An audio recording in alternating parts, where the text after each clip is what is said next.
Hello and welcome back to Cooking the Books with me, Gilly Smith, the podcast which takes us through 4 food moments from the books of our favourite food writers. It's about all of life through the prism of food. And this week I'm with the king of Tik Tok, the idol of Instagram, and the star of Channel 5's A Taste of the Country, Julius Roberts. And I thought, you know what, I was so inspired by their stories, inspired by, sustainability and a shift in agriculture. And I thought, I want to be one of them. I want to go and get my hands in the ground. I want to be more on the growing of the food than the cooking of the food. His debut cookbook, The Farm Table, is a beautifully written story of a young man following his dream from chefing to farming, with goats who think they're dogs, pigs who love a tummy tickle, and an idyllic walk through the seasons. An audience of 500,000 on both Instagram and TikTok has followed his inspiring journey to find himself, while he's become one of the most compelling advocates for modern British food and regenerative farming. Give that man a Netflix show and he will save the planet. The Farm Table is my tip for the big awards next year, and I took to Instagram to tell my world why. I asked him if he too had a sense that this book was special. I saw your post and I was very touched. Because this is my first time, I actually feel quite disconnected to the future of the book and the selling process and how it's doing, which I quite like. For me, the proud moments have been handing in the last draft, getting the first copy. It was actually like my mum and my girlfriend holding the first copy and their joy at it that really touched me. Because you spend so long working on this thing, it's 2 years of non-stop grueling hard work. For me, it's funny where the special moments are, but it's generally in the friends and the families and the sharing of that book. And I'm very proud of it. I think it is beautiful. I think artistically, Elena's photographs are just, they make the book, they're absolutely jaw-dropping. Well, I was going to say, you're absolutely right. Your writing and the photography and the capturing of something that's really special all comes together in a very artistic way. It's very romantic, and we'll talk about that in a minute. But actually, you are an artist. You went to Brighton University to study sculpture, first of all. What for you is that sort of connection between art and writing and what you're doing, that kind of meditation on the land? That's a nice way of putting it. I've definitely got that creative gene, and I think my whole family do. Mum's an artist. My brother loves printmaking. My other brother makes music. And I think that really played a part in the book. I really knew how I wanted it to look and feel. And, way back when, 2 years ago, I knew that it was going to be about the seasons and wanted to give a visceral sense for the people reading and cooking from it, of where they were in that season, and just bring it home to the farm. Use the farm and a year on the farm as the context for the food to really inspire people about why we eat what we do when, and to get connected to nature and let that affect what they choose to eat. Is there anything better than being freezing cold after a long walk, and your fingers hurt, your nose is kind of so crisp from the air, coming home to that stew that's been cooking all day, that it was like meant to be, when you're eating that thing that is just perfect for that moment. That's what I wanted this book to feel like. And that's the way we tried to make it. Is it's not all written, taken to a publisher and then shot. We shot it and wrote it through the year, little by little, which is a really special way of making a book. And I think you can feel the way the light changes, you can feel the way the food changes. And I think when you have that artistic gene, you can visualize, and I think it was the visualization and the real trying to work out, what the book was going to feel like and be like from the start is what allowed it to be then created in that way. And I hope we've kind of fulfilled that idea. It absolutely does. Absolutely does. And in fact, going back to the sculpture in you, we see the shapes of the land. We see the shapes of the seasons. And that's what brings a visceral quality to it as well. It's very inviting. But actually, you are huge on Instagram and you are huge on TikTok. Do you feel like you're speaking to a younger generation? When you talk about inspiring, what are you trying to do and to whom? Yeah, it's interesting. I feel like if you make the mistake of realizing how many people there are that you're speaking to that in the moment, it probably takes away the intimacy of it. So whenever I'm doing my videos or anything like that, I really feel like I'm just here at home on my farm talking to my phone. I really am not considering that that's going to X many people. But the message has always been true. And the message, just because it's purely what I believe and what I've begun to care about. When you start looking after animals and you look them in the eye and they teach you just how individual, sensitive, characterful they are, you begin to worry about them and their fellow kin who are in industrial farms. And for me, it's just been about trying to document the relationship between me and the land, between me and my animals, and use that as a way of sending a message, not by preaching, but by just showing the relationship between the two. And maybe my sort of awe at just how beautiful they are and how beautiful nature is and how much we should be protecting it. Yeah, I mean, I love that word inspiration. You know, it literally means I breathe in. Oh, wow. And I love that. You imagine all those thousands of people breathing in this wonderful message of yours. You know, then to exhale that out into the world, it means real change. But there's also, you know, amongst your generation, I've got 2 kids, are 28 and 24, you know, and they're talking constantly about eco-anxiety and that connection with what you eat and the industrialised process of food and its relationship with climate change is a real deal to, you know, your generation. Do you find people responding to you in that kind of conversation? Yeah, definitely. I think my generation have had this, you know, we've grown up with the realization of all this stuff. So it was in all our exams at school, we studied it.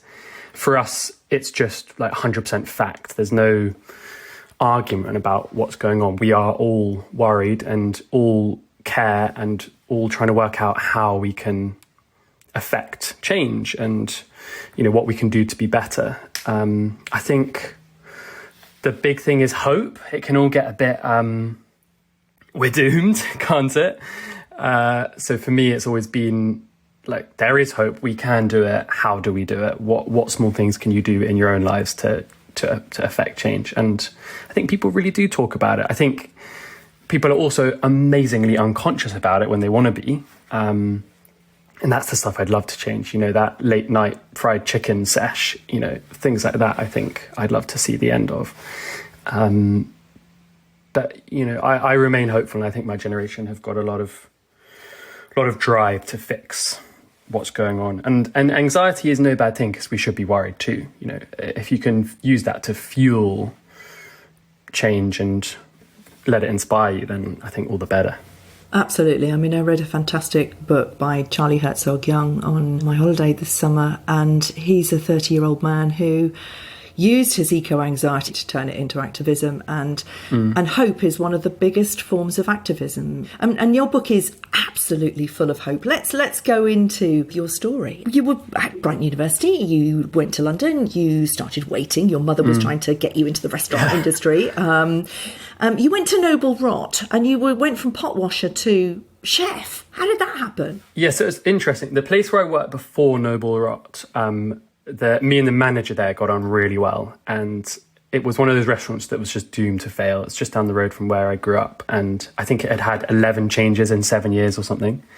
And just the sous chef got fired, the head chef got fired, the head chef left, the sous chef left. It just kept happening. And so I went from pot washer to cooking really quite fast. It was a really quick run up the ladder, which for some people might take a long time. And he then left to go to Noble Rot and said, Julius, like, get out of here. Come on. I can see that you love cooking and you want more. So just come and apply. They're looking for chefs. And went and met them, got given a job. I don't know how. And basically got given a ton of responsibility from very early on, and was cooking in a serious kitchen in a restaurant that was getting a lot of praise. You know, it was packed. It was popping off. And it was so fun, and I learned so much, but it was also so brutal and so difficult. You know, the stress of a restaurant just opening for a first timer is quite a thing to undertake. And it started to take its toll on me big time. Yeah, I mean, you know, the adrenaline pumping through the kitchen is extraordinary. I mean, I remember Marco Pierre White was the very first chef I ever interviewed back in the day.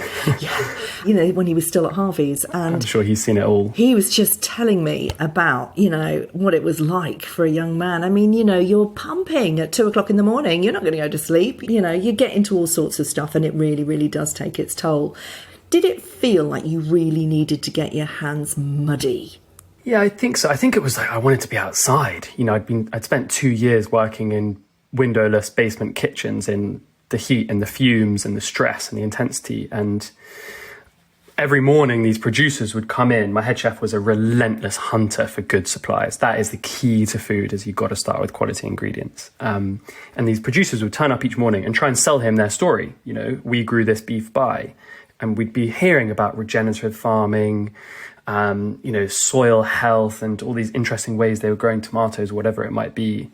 And I'm there yellow and on my 6th coffee of the morning with 2 Lucozades in the fridge ready for later, you know, just trying to survive. And there's these producers in there who are brown, blue-eyed, and just twinkling with life. And I thought, you know what, I was so inspired by their stories, inspired by, you know, sustainability and a shift in agriculture. And I thought, I want to be one of them. I want to go and get my hands in the ground. I want to be more on the growing of the food than the cooking of the food, and inspire people about where their food comes from, and, you know, get people growing, or all this stuff. It was quite a naive but a huge leap of faith that you know, just rooted me in this kind of more natural world and the seasons, and it's just taken me on this amazing journey of learning. Well, naive is a really interesting word. I would say that was an absolute gut instinct to get yourself back to where you were meant to be. Yeah, it was a sort of happy-go-lucky, let's see where this takes me. I think, you know, a lot of people, you know, maybe when you have then the career that I've had or been having recently, people sort of think you have this intention. It was just an instinctual, let's get out there, let's start growing, let's see where it takes me. And it took you to a small holding, and it started with the pigs. Tell us about your pigs. It started with the pigs, yeah. My beautiful pigs. I mean, they were just sheer joy. I moved in the middle of winter, so it was too cold to grow any veg.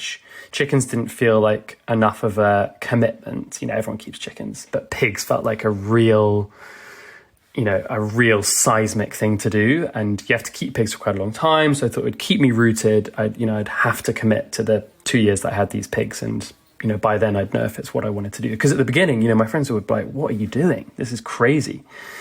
And they just taught me so much. There's this great expression that cats look down at you, dogs look up at you, but pigs look right at you. And that's what they do. They look you right in the eye, and you can properly engage with that animal. They are so individual, so full of life, very playful. They love nurture and scratches and, you know, affection and intimacy.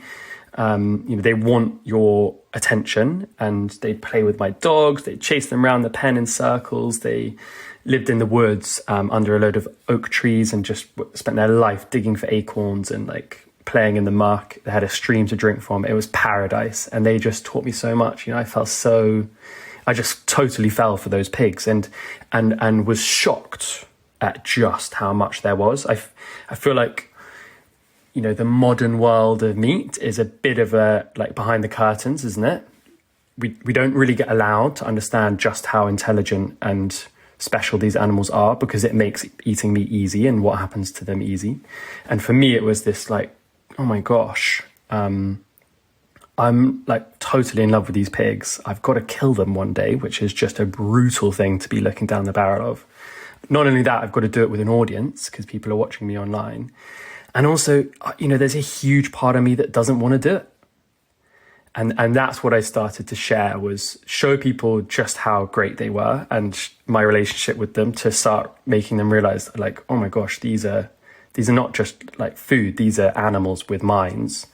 And then also document that journey of, you know, my moral dilemma, because that's just such an interesting place to be. Yeah, I do a lot of work with Compassion in World Farming, and Deborah Meaden is one of their ambassadors, and she says, you know, if people realised that pigs were just like Labradors, they'd never eat them. But yeah, that's what I always say. They're just, you know, my relationship to my dog is just as it was with the pigs. But, but you're right. As a farmer, you do have to, you know, give them a great life, but you do have to dispatch them, is the kind of, you know, the word that kind of hides the reality. How did you manage it?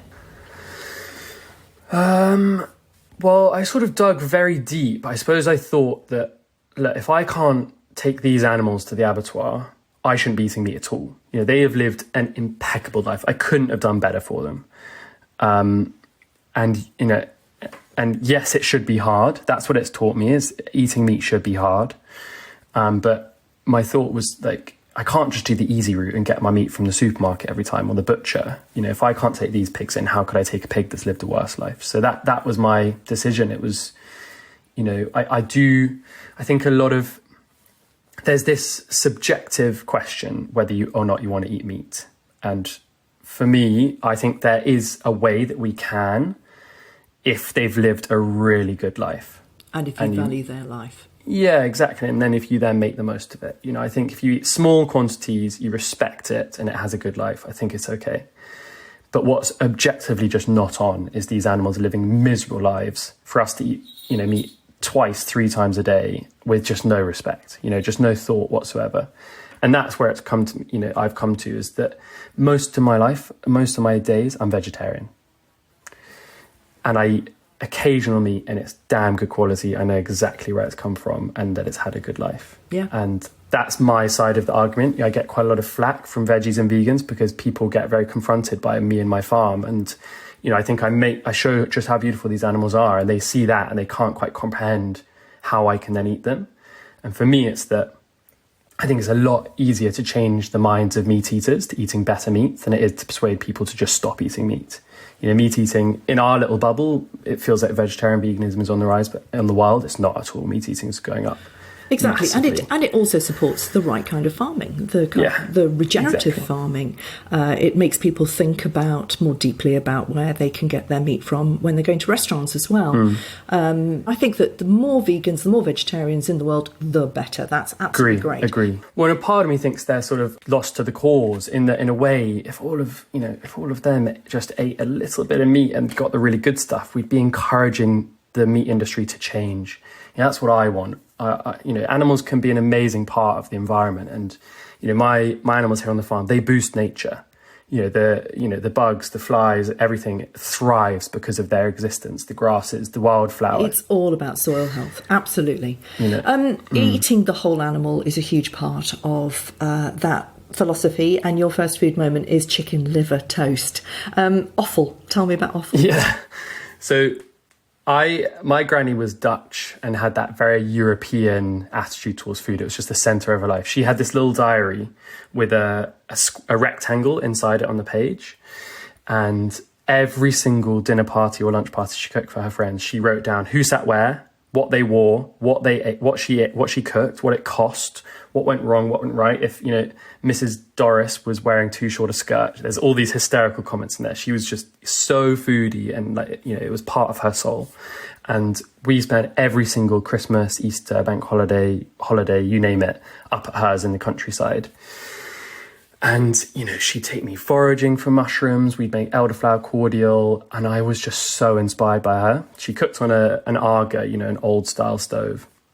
And I'd sit next to her on the hot plate, kind of warming my bum with my socks against the doors as she cooked. And she'd make these amazing gravies, these roasts. I was just captivated. But something that she really loved was offal. And as a 6-year-old, 8-year-old, me and my brothers would we'd be sitting at the kitchen table and we'd have a plate of livers plonked in front of us, or an ox tongue, or lamb's hearts. And that's quite confronting as a kid.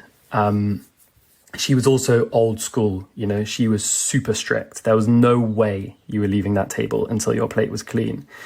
And we would sit there for hours.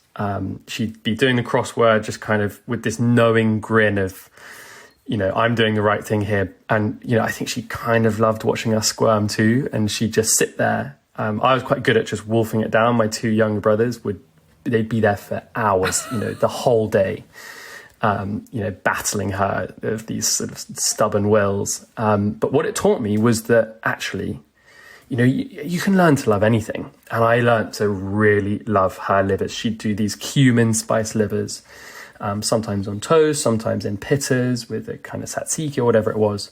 And it's become one of my favourite foods. And I thank her so much for teaching me how to like that stuff, because for a lot of people, only eating the chicken breast or the lamb fillet or whatever it is, a lot of the rest of the animals going in the bin. Yeah.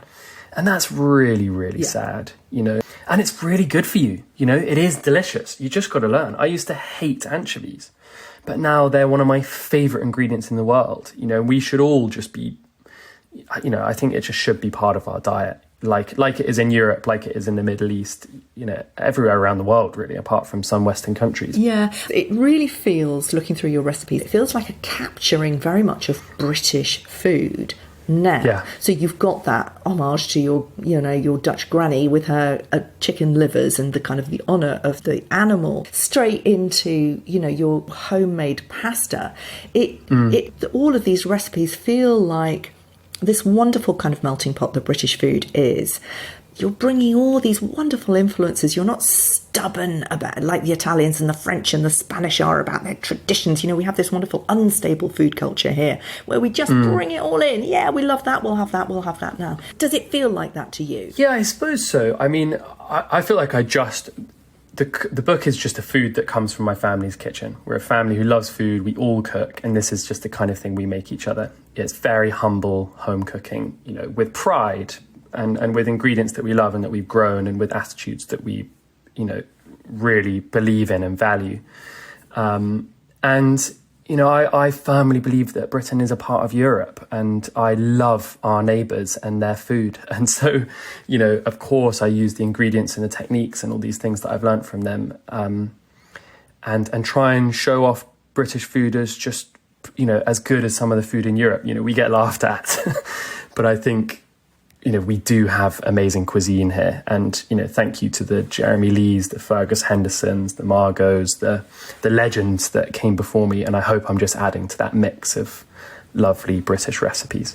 Yeah. So why did you choose as your second food moment the cavatelli and the courgette pasta? That dish was more just as a nudge that everyone should grow a little something at home if they can. And herbs and courgettes are a great place to start.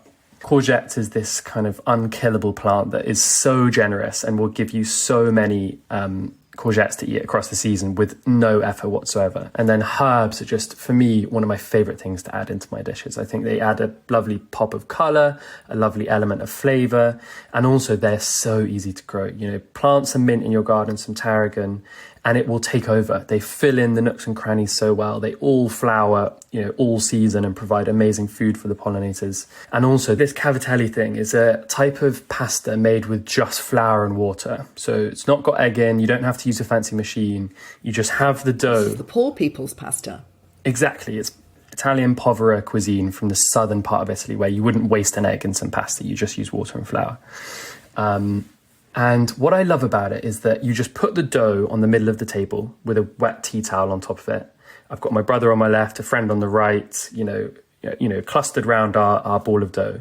And you just sit and chat with a glass of wine or a beer, rolling out your individual portions of pasta. And it's one of those lovely things where food is the coming together, the action. And I love just the simplicity of that pasta. For people at home, I can totally see why they don't use a pasta machine and all that faff. But this is one of the pastas that we should all be making, because it's super fun. It's like Play-Doh, great to make with your kids, but it's also a lovely chance to sit at the table even longer, make a point of the meal that you're eating and enjoy that moment. We've had such funny times with that dough in front of us, chatting away. My daughter sent me, my 24-year-old daughter sent me a picture of her dinner party the other day. She said she just moved into her first house post-university. Wow, and exciting. She's sitting there with 4 of her friends making gnocchi.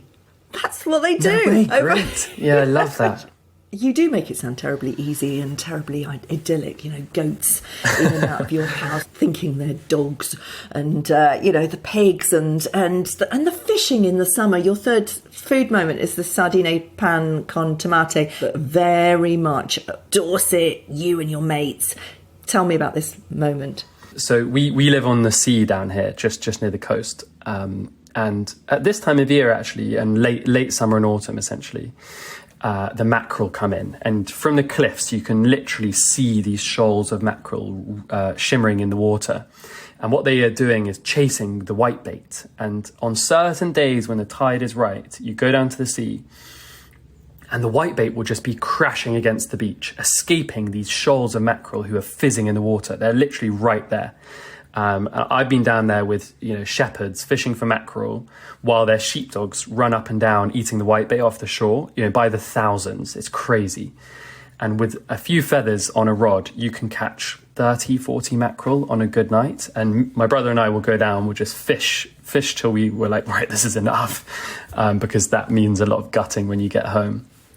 But quite often we'll bring down, a couple of beers in the bag, a few tomatoes from the polytunnel. We grow a lot of very beautiful tomatoes. A loaf of bread from the local bakery, and a jar of just homemade salsa verde. And you cook up these mackerel on the beach, just over a fire made from like driftwood and seaweed, and have it on just grated tomato on garlicky bread. And it is just one of the most idyllic things. And it's one of those moments where everything is grown or caught and baked just in like a mile radius. And it's such a delicious dish. That's a fusion of, Spanish culture. And I love that kind of snacky culture that they have over there, and like English ingredients. Traditionally, it would be sardines in Spain. I use mackerel or sardines here, depending on what's available.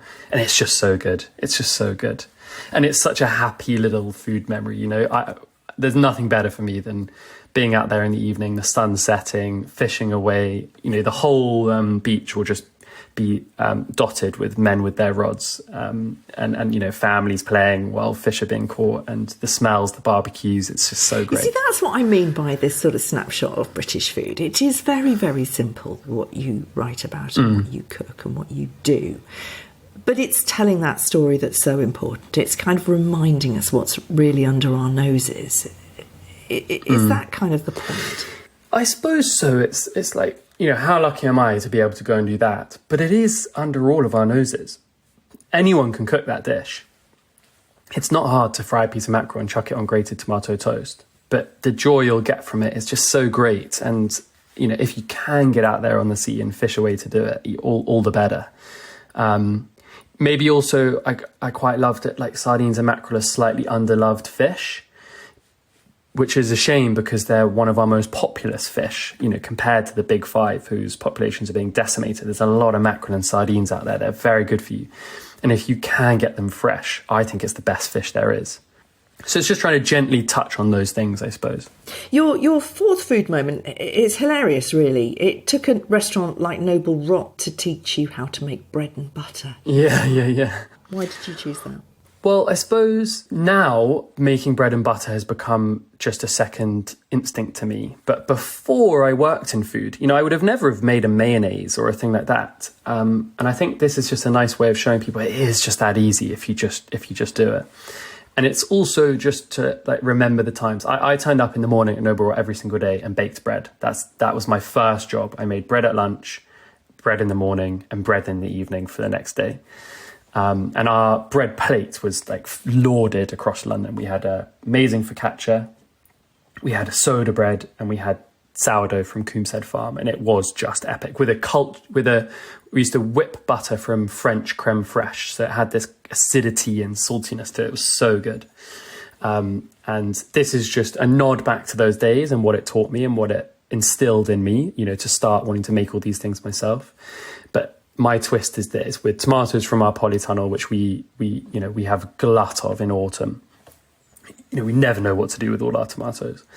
And they're baked on top of the focaccia with lots of rosemary and salt and olive oil, which is so nice. And you have this uber fluffy bread with whipped ricotta, which is just a lovely form of creamy dairy, and a rough bashed together pesto. And you just kind of dip and dunk and share that around the table, tearing off hunks of focaccia. It's so good. It's so good. So let's talk telly. It was Hugh Van Whittingstall who kind of inspired you back in the day to start thinking about, doing it yourself. Is TV even a thing these days for someone like you? Yeah, I grew up in River Cottage, so he's a huge part of my journey. I used to just devour his shows as a kid. And Nigel and Ottolenghi, Jamie, all those, my TV heroes from back in the day.